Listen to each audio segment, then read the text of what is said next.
Welcome back, graduates. Today I'm going to show you how to configure and install your new contact form on Ecomify 2.2.0 version.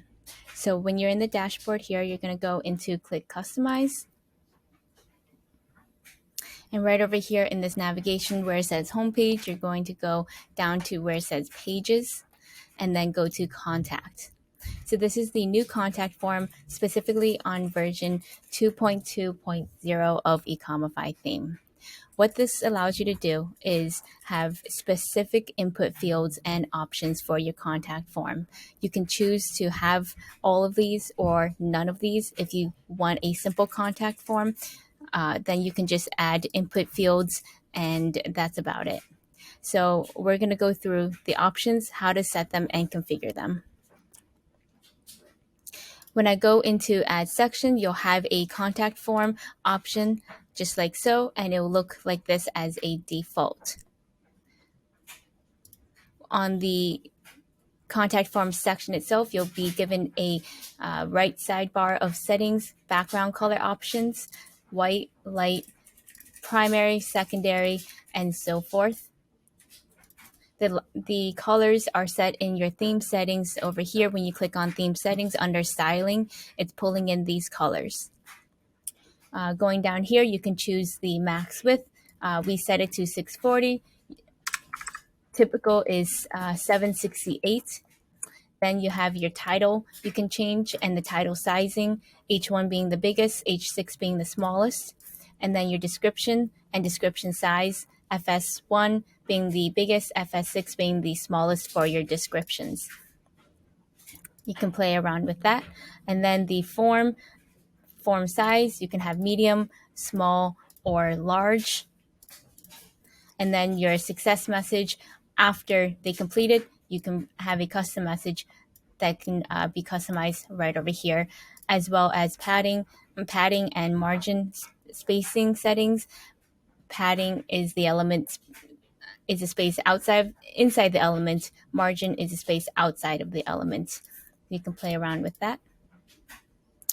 Going into the specific contact form blocks, if you click on blocks, you're set with text, input field, text area, a select, a checkbox or a radio option, a range slider, and a separator.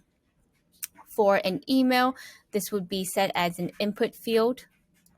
So when you click on input field, you can have the option here for a text, an email, a phone, a URL, a date, or a time.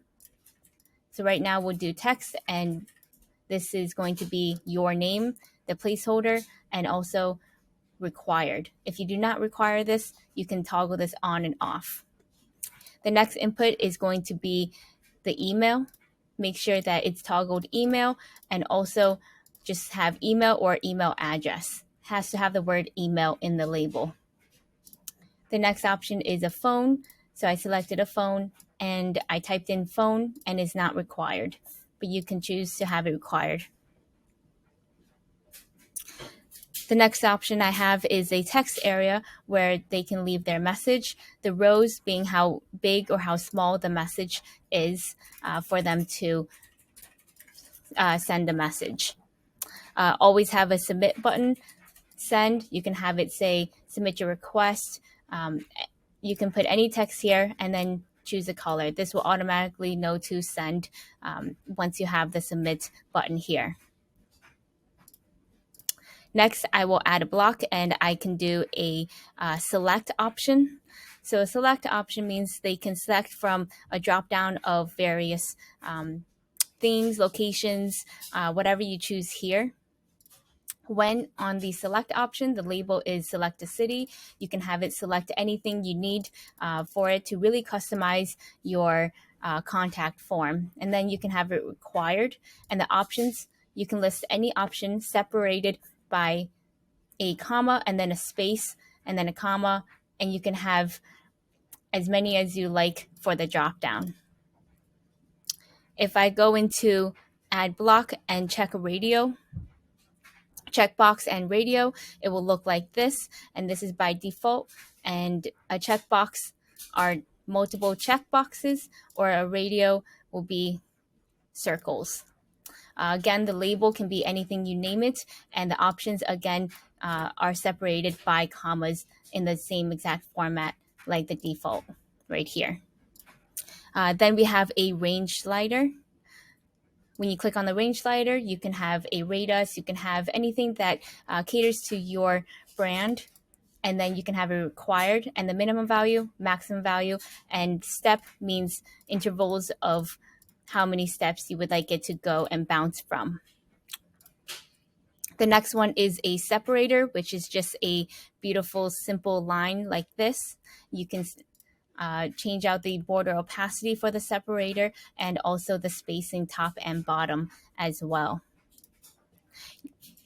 And that is all the blocks for the contact form. But input field, if you choose, you can have a timestamp for the input field, and it will automatically set a time when you want them to when they have contacted you or not contacted you. The next input is